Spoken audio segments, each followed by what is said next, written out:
First time I realized they only loved me when I was useful. My mother was standing at the kitchen sink with both hands submerged in gray water. Not washing dishes, just holding them there. The faucet had been running too long. Thin steam crawled up the window above the sink and turned the glass milky. Outside, rain dragged itself down the street in crooked silver lines, and inside the house everything smelled faintly wet. Wet wood, wet fabric, wet food left too long in the refrigerator. I remember staring at the back of her neck, that soft fold of skin beneath her hairline. I remember thinking she looked tired in a way that sleep couldn't fix. Then she said my name without turning around. Daniel, just that. No warmth in it. No anger either. Somehow that was worse. I stood in the doorway between the kitchen and dining room, one hand still touching the frame, because I suddenly felt strange about stepping fully inside. Like crossing into the room meant agreeing to something I hadn't heard yet. The clock above the stove ticked. Zeggo, zeggo, zeggo. Too loud. You didn't call your brother back, not a question. I swallowed once. My throat felt dry even though I'd been drinking water nonstop all week. Stress did that to me lately. It hollowed my body out in small ways. I was at work, you saw the calls, her hands moved underwater. Plate touched another plate with a dull ceramic clink. I looked at the table. 3 unopened envelopes sat beside the fruit bowl. Red lettering. Final notice. Kind designed to trigger panic before you even opened them. I said I was working, and he needed you. There it was. Not what happened to him. Not whether he was okay. Just needed you. I felt something tighten behind my ribs. Tiny at first, like fingers pressing inward from inside my chest. For years that sentence had controlled me. Your brother needs you. Your father needs you. Your family needs you. Every version of it operated like a command buried under my skin. Automatic. Immediate. I never questioned it because questioning it felt like becoming a bad person. But lately something had started slipping. Not snapping. Not breaking. Just slipping. Like my grip on a heavy rope finally burning open. I can't keep fixing everything, I said quietly. The faucet shut off. Instant silence. Not real silence. The refrigerator still hummed. Rain still tapped the window. Pipes clicked inside the walls. But the room changed. My mother slowly lifted her hands from the water and dried them with a towel that already looked damp. She still didn't turn around. That scared me more than if she had screamed. Fixing, she repeated. I immediately regretted the word, because now I could hear how selfish it sounded, or maybe how selfish they had trained me to believe it sounded. I opened my mouth, closed it. The skin along the back of my neck prickled. She turned then slowly, towel folded between her hands. You think helping your family is fixing them. There was disappointment in her face, but underneath it something colder moved carefully through her expression. Something sharp enough to stay hidden. You think we're some burden you carry around. No, but my answer came too fast. Wake up. Instinctive. The kind of answer you give before you even know if it's true. Her eyes stayed on me, waiting. And suddenly I became aware of how exhausted I looked. I could feel it physically, the heaviness beneath my eyes, the stiffness in my jaw from grinding my teeth at night, the ache in my shoulders from tension I never released. I had spent the last 8 months paying my brother's debt. Again. Not directly. Never directly. It was always framed differently. Temporary help. Emergency support. Just until he gets back on his feet. And every single time I believed it, because believing it was easier than facing the possibility that none of this was temporary. That this was my role. Permanent provider. Permanent rescuer. Permanent emotional shock absorber for a family that collapsed inward every time pressure touched them. You know what, I said carefully, I'm tired. The word landed strangely in the room. Not dramatic enough. Not emotional enough. Just tired. My mother stared at me like she didn't recognize the language. Then she laughed softly through her nose. One breath. Almost invisible. That's what adulthood is. There it was again. That subtle thing, the twisting. Any pain I felt immediately became evidence of immaturity. Weakness. Selfishness. I looked at her and suddenly remembered being 12 years old, sitting beside her on the edge of her bed while she cried over unpaid bills. I remembered rubbing her back. I remembered promising her I'd help when I got older. I had meant it. God, I had meant it. That memory hurt now. Not because it was fake, because it was real. Because a child had looked at his mother and decided his purpose was to hold her together. I think that was the beginning. Not of love, of erosion. You're different lately, she said. My stomach tightened. The rain outside grew harder. Water rattled against the gutter so violently, it sounded like static filling the house. I'm just stressed. No, she folded the towel slower. You pull away now. Something in my chest began beating harder. Not because she was wrong, because she noticed. I suddenly had the irrational urge to apologize, to immediately surrender. That terrified me, even now, even after everything. One disappointed look from her and my nervous system still reacted like I was a child about to lose oxygen. I'm not pulling away, you barely come by. I work 6 days a week. You used to make time. There was no accusation in her tone. That made it worse. The gentleness forced guilt to bloom naturally inside me, like the conclusion was mine instead of hers. I stared at the envelopes on the table again. My brother's electricity bill, credit card collections, another loan. Always another loan. I already knew how tonight would end. She wouldn't ask directly. She never did. She would just keep pressing emotional weight onto my chest until volunteering felt like my own moral decision. And the sickest part, for years I admired her for never asking outright. I mistook manipulation for dignity. My heartbeat thudded harder. Something ugly moved through my head. A thought I instantly hated. What if they don't actually care about me? I pushed it away immediately. Too cruel. Too dramatic. But once a thought exists, it stains everything afterward. You haven't even asked how I'm doing, I said before I could stop myself. The second the sentence left my mouth, shame exploded through me. Her face changed slightly. Not hurt. Worse. Surprised. Like the question itself violated an agreement I wasn't supposed to notice. You're doing fine, quiet. Certain. She believed it. Or needed to. I almost laughed. Fine. I hadn't slept properly in months. My chest hurt randomly now. Sometimes at work I forgot conversations halfway through them. Sometimes I sat in my car after shifts gripping the steering wheel because the thought of walking into another problem physically exhausted me. But fine. Because I functioned. Because I earned. Because I answered calls. Functional suffering doesn't alarm people. It comforts them. It means they can keep using you. I'm not fine, I said. The room became very still. I could hear rainwater dripping from the edge of the roof outside. Plink, plink, plink. My mother looked at me carefully now. Not with concern. Assessment. Like she was recalculating something. What's wrong? There it was. Finally. The question I'd wanted. The thing that should have comforted me. Instead it felt strange. Like a doctor asking if you're in pain after the surgery already failed. I opened my mouth and realized I didn't know how to answer. Because where would I even start? With the panic attack. With waking up angry before my eyes even opened. With the growing resentment that made me feel monstrous. With the terrifying numbness spreading slowly through me every time the phone rang. I looked at her face and suddenly understood something with horrifying clarity. If I told her the truth, she would hear inconvenience before pain.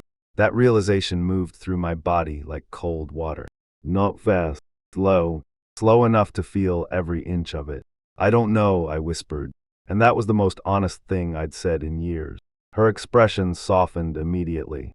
Not because she understood, because uncertainty was easier for her than accusation. She stepped closer. I worry about you, she said gently. My throat tightened. There it was, the warmth, the tenderness, the thing I'd been starving for. And instantly my brain betrayed me. Maybe I'm overreacting. Maybe I'm unfair. Maybe I'm the problem. That was the cycle. Always. Pressure. Collapse. Tiny affection. Reset. I hated how quickly I responded to it. Like a dog finally being petted after getting kicked. I'm okay, I said automatically. The lie arrived before conscious thought. Her shoulders relaxed. Of course they did. Because my role had been restored. Stable son. Reliable son. Manageable son. She touched my arm softly. You just need rest, no. I needed distance. But even thinking that felt disloyal. She moved back toward the table and slid one envelope slightly closer to herself, though not enough to hide it. A subtle movement. Deliberate. We're just under pressure right now, we. Not my brother, we. Meaning the emotional responsibility already belonged to me. I felt exhaustion spread through my limbs so suddenly, it almost resembled illness. How much? I asked quietly. The answer came too fast. She already knew the exact number. Of course she did. And while she spoke, while she explained interest rates and overdue payments and how hard things had become, I felt something inside myself beginning to detach from the conversation. Not emotionally, physically. Like my consciousness had shifted half an inch backward inside my skull. I watched her mouth move, watched her fingers smoothing the envelope edges, watched the rain distort the window behind her. And underneath everything, beneath guilt and obligation and fear, another feeling slowly unfolded. Resentment. Pure, heavy, alive. I hated it. But I couldn't stop it anymore. Because for the first time in my life, I noticed something I should have noticed years ago. Nobody ever asked what helping them cost me. Not once. That night I drove home in complete silence. No radio, no music. Just windshield wipers dragging across glass with a rhythmic squeal that slowly started sounding human. The city blurred wet and colorless around me. Headlights smeared across puddles. Neon signs flickered through rain like dying nerves. My hands hurt from gripping the wheel too hard. At a red light, I realized my jaw was locked so tightly my molars ached. I forced myself to unclench. 3 seconds later, I was grinding again. My apartment waited on the third floor of a building that always smelled faintly of old carpet and overheated wiring. The hallway lights buzzed overhead with that weak fluorescent hum that made every surface look sick. I unlocked the door. Darkness, stillness. The air inside felt stale. I stood there longer than necessary without turning on the light. My chest felt strange again. Not pain exactly. Pressure. A dense, invisible weight sitting behind my sternum. I dropped my keys into the bowl near the door. The sound echoed too sharply. The apartment looked exactly like I left it. Dishes drying beside the sink, work boots near the couch, laptop open on the table.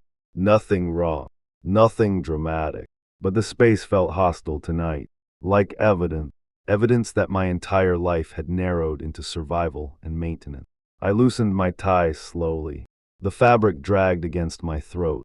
Suddenly I imagined tightening it instead. Not to die. Just to feel something clearer than this. The thought appeared casually. That frightened me more than the thought itself. I sat on the edge of the couch and rubbed both hands over my face hard enough to hurt. My phone buzzed. I froze instantly. Every muscle tightened before I even looked. That was new. No, not new. Just newly noticeable. I checked the screen. My brother, of course. I stared at the name until the buzzing stopped, then started again immediately. Again. My heartbeat accelerated. Not from panic, from dread. A thick emotional exhaustion flooded my stomach so intensely it almost became nausea. I answered. Not because I wanted to. Because ignoring him felt impossible. Hey, he said. Too casual. Always too casual. In the background, I heard television noise and someone laughed. I was wondering if Mom talked to you, straight to it, no greeting. No how are you. Just transaction. I leaned back slowly against the couch cushion.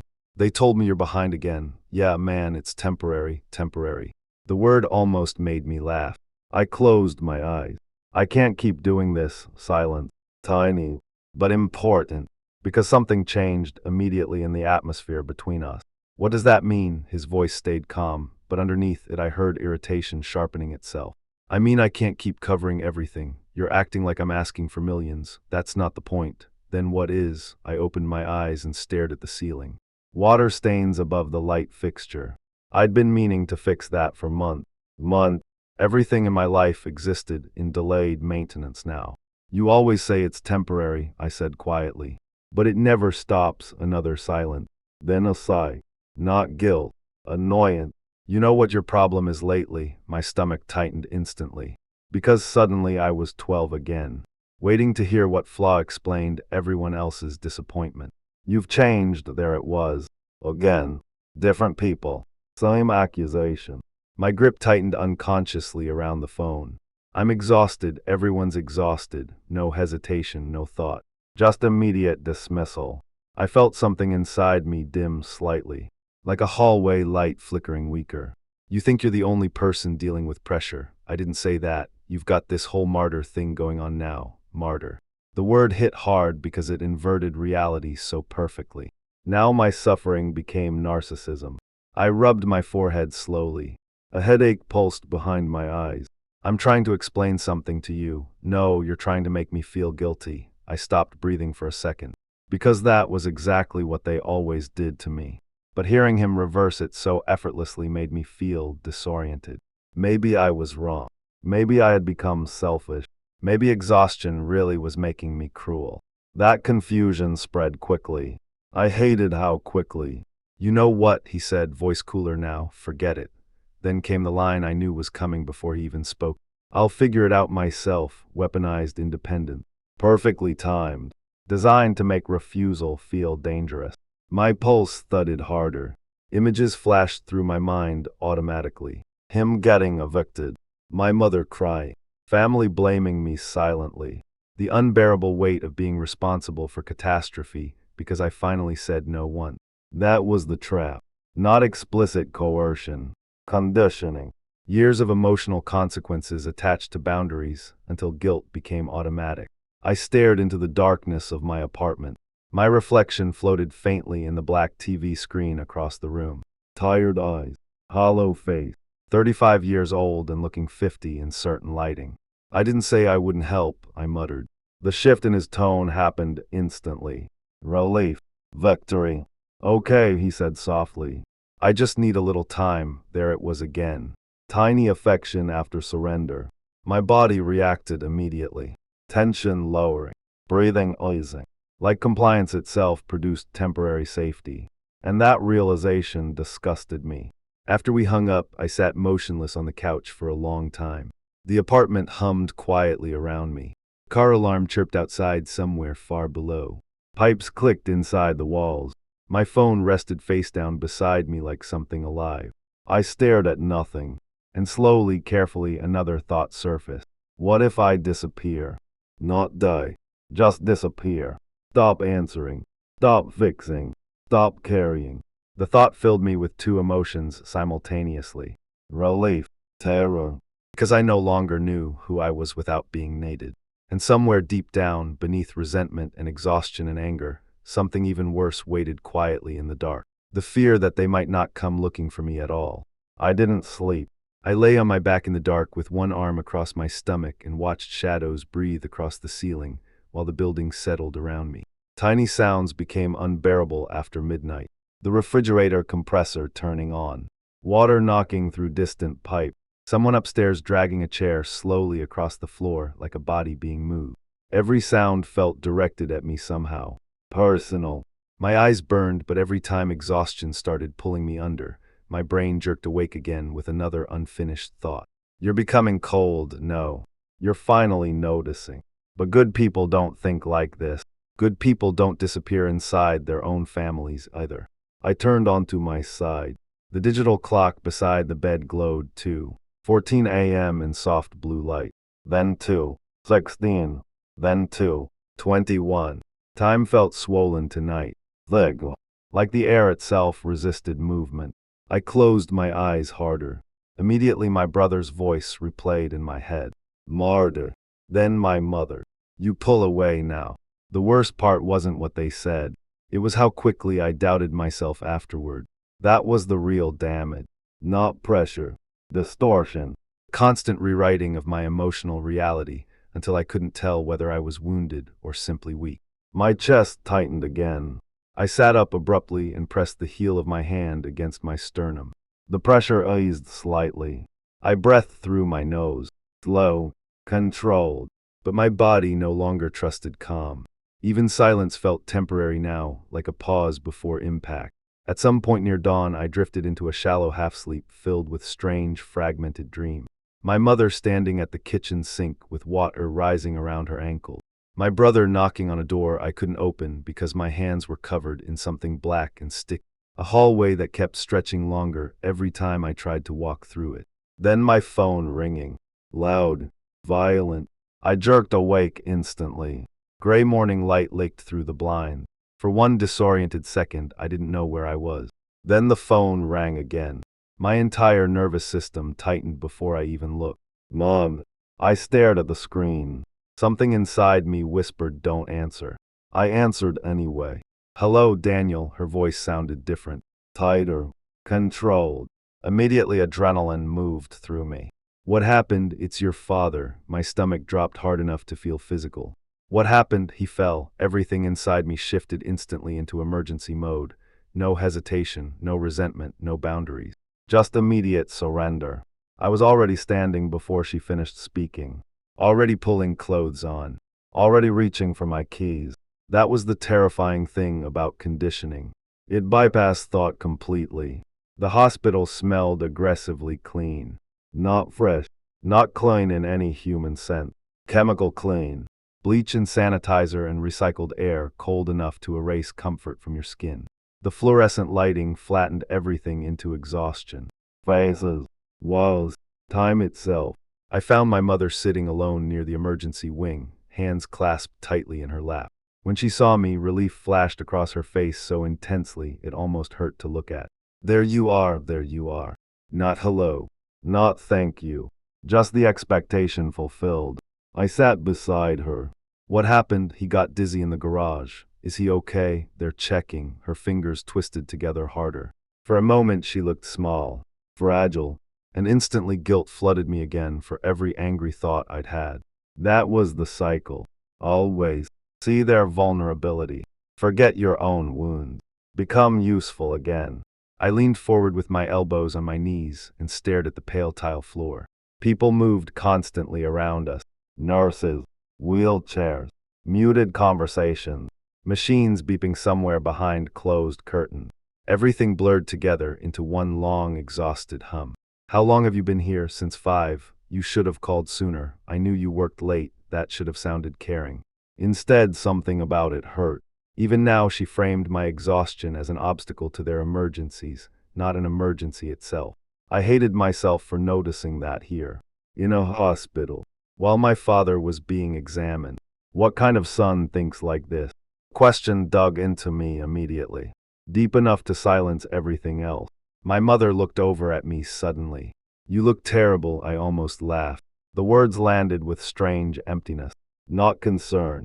Observation. Like commenting on weather damage. "I didn't sleep. You worry too much." There it was again.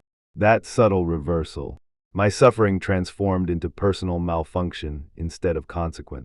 A doctor finally approached us. Older man. Gray hair. Tired eyes behind thin glasses. My mother stood instantly. "How is he?" "He's stable," the doctor said. "Looks like exhaustion and elevated blood pressure." Exhaustion. The word hit me strangely. Because suddenly I imagined my father collapsing alone in the garage beneath years of pressure he never knew how to speak about. And for one dangerous second, empathy erased everything. All resentment. All anger. He looked older when we finally saw him. Smaller, too. Hospital beds did that to people. Reduced them. Made adulthood seem temporary. My father looked at me and tried to smile. "Hey," his voice sounded rough. I moved closer automatically.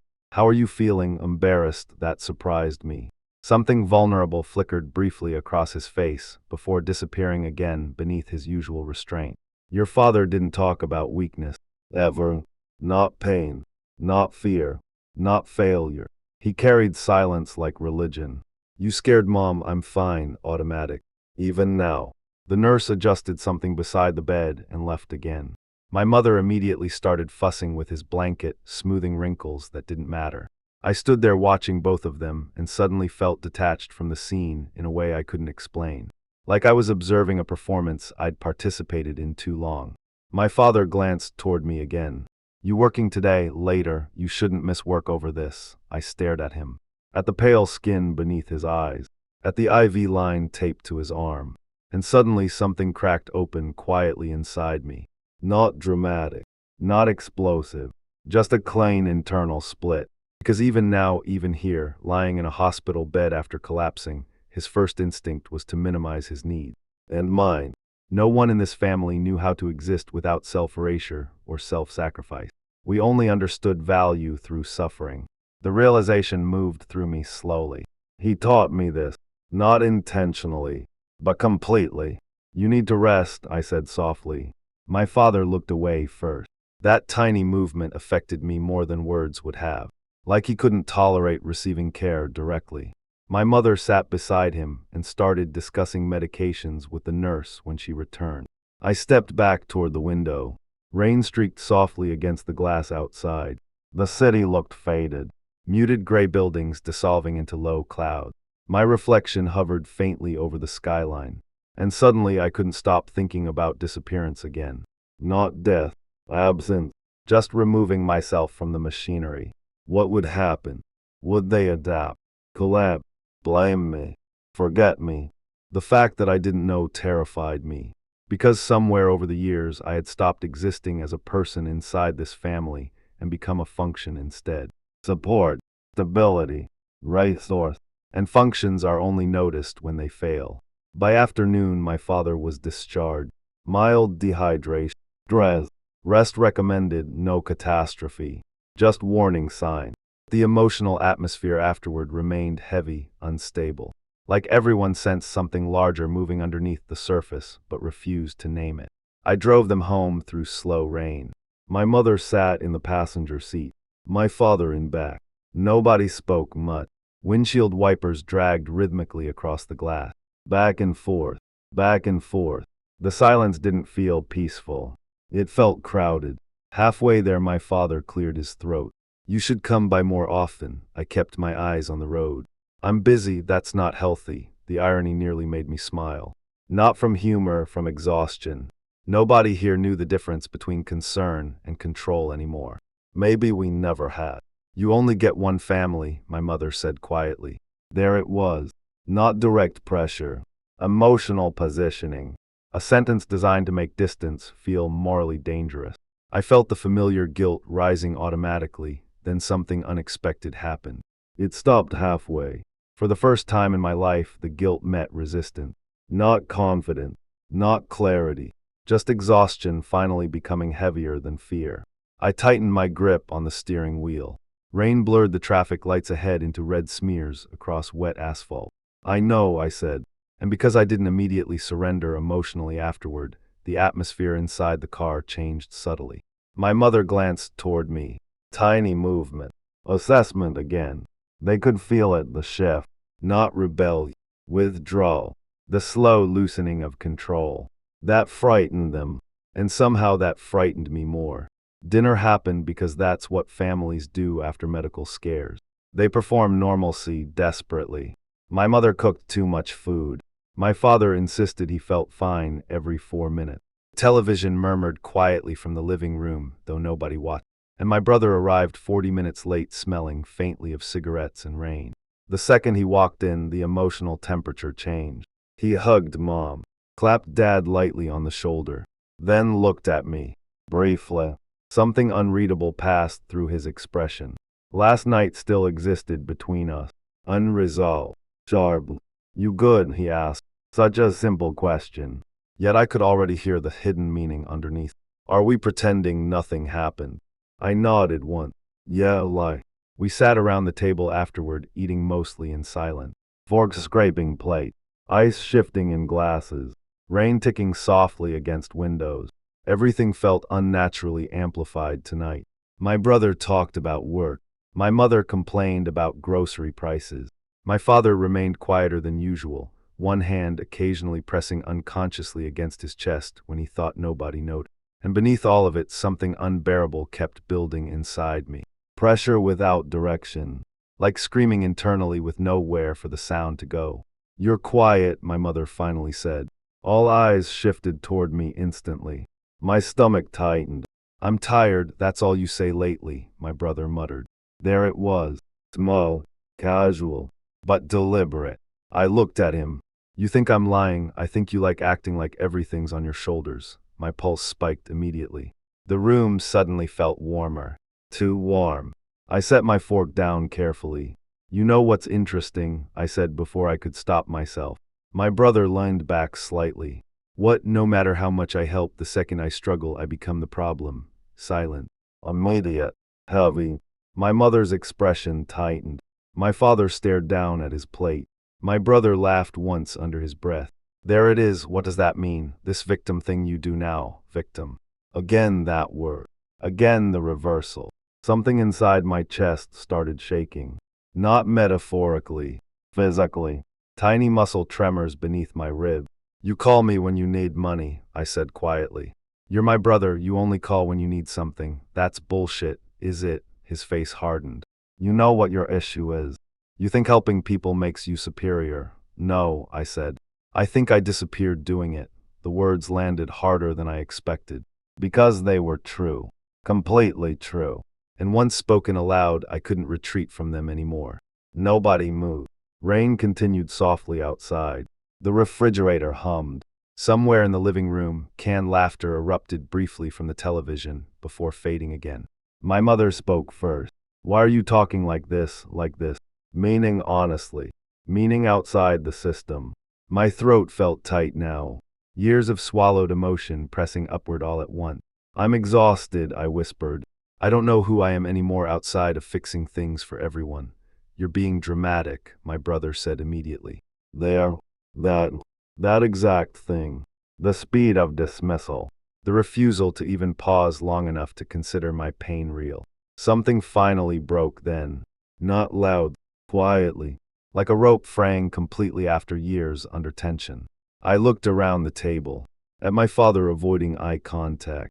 At my mother already distressed by my emotions instead of curious about them. At my brother irritated that my suffering interrupted family equilibrium. And for the first time in my life, I saw them clearly without immediately editing myself afterward. Not evil people. Not monsters. Just people who had grown comfortable surviving through me. People who loved me, maybe. But loved access to me more. The realization hollowed me out. Because it would have hurt less if they were cruel intentionally. Instead, they were ordinary. Human. Blind. My mother's voice softened suddenly. Daniel. That tone. God.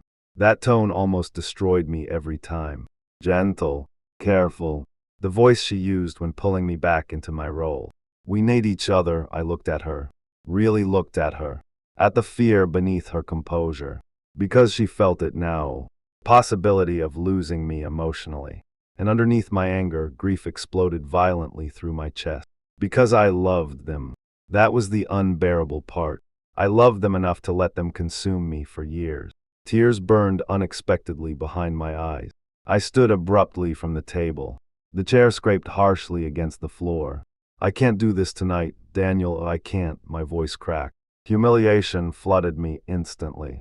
I turned away before anyone could see how close I was to breaking apart completely. The hallway felt narrow, airless. I grabbed my coat near the front door with shaking hands.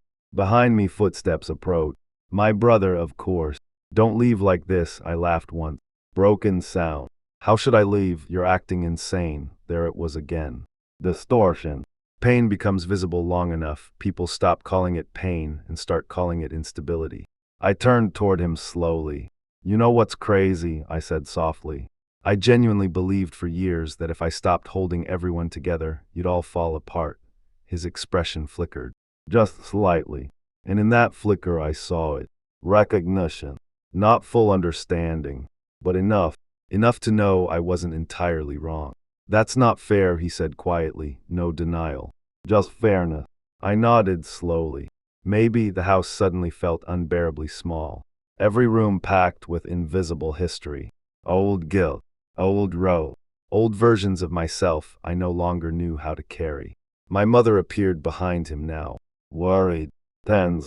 Please don't do this. Do what? Leave. Speak honestly. Become separate. I realized then that none of us even knew anymore. My chest hurt badly now. Not emotionally. Physically. Sharp pressure spreading into my shoulder. For one terrifying second I thought, heart attack. Then immediately, no. Panic or exhaustion or both. I pressed my hand against my chest unconsciously. My mother noticed instantly. Her face changed. Real fear this time. Daniel, I stepped backward. I'm fine, automatic. Inherited. My father's voice from the dining room. He's just stressed. The entire family language condensed into 2 words. Pain minimized until it becomes functional again. I looked at them standing there in the hallway. The people I had spent my whole life trying to save. And suddenly I understood something with devastating clarity. Nobody here knew how to see suffering unless it completely destroyed someone first. Anything short of collapse became responsibility. My breathing felt uneven. The walls seemed slightly too close together. Rain hammered harder outside now. Wind rattled faintly through the gutters. "I need space," I said finally. My mother's eyes filled immediately. Not manipulative tears, real ones. That almost broke me completely. "You're leaving us, always us. Never yourself, never me." I swallowed hard enough to hurt. "I think I already left a long time ago," I whispered. Silence. Deep. Terrible. Nobody argued because nobody understood what I meant. Maybe I barely understood it myself. I opened the door. Cold rain-scented air rushed inside instantly. For 1 second I hesitated on the threshold, waiting. Not consciously. Some broken part of me still wanted someone to stop me differently. Not with guilt, not obligation, not fear, just love. Pure, uncomplicated love. Nobody spoke. Behind me, the television laughed again in the other room. A hollow, artificial laugh echoing through the house. I stepped outside. The rain hit immediately, cold against my face, my neck, soaking into my clothes within seconds. But the cold felt clean. The first honest sensation I'd had all day. I walked toward my car slowly through the downpour, while the porch light glowed weakly behind me. My hands shook as I unlocked the door.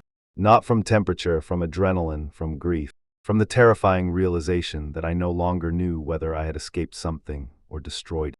I sat inside the car without turning the engine on. Rain battered the windshield so hard the house blurred completely behind water. My chest still hurt. My breathing still felt wrong. But beneath all of it, beneath fear and guilt and heartbreak, another feeling slowly emerged. Silence. Not around me. Inside me. Terrible silence where obligation used to live. And in that silence, I realized something had changed permanently. Not healed, not resolved, challenged. Because for the first time in my life, I had seen the machinery clearly while it was still running. And now every future interaction would carry that knowledge inside it like poison, or freedom. I still don't know which. Maybe both. I sat there while rain swallowed the world outside the windshield.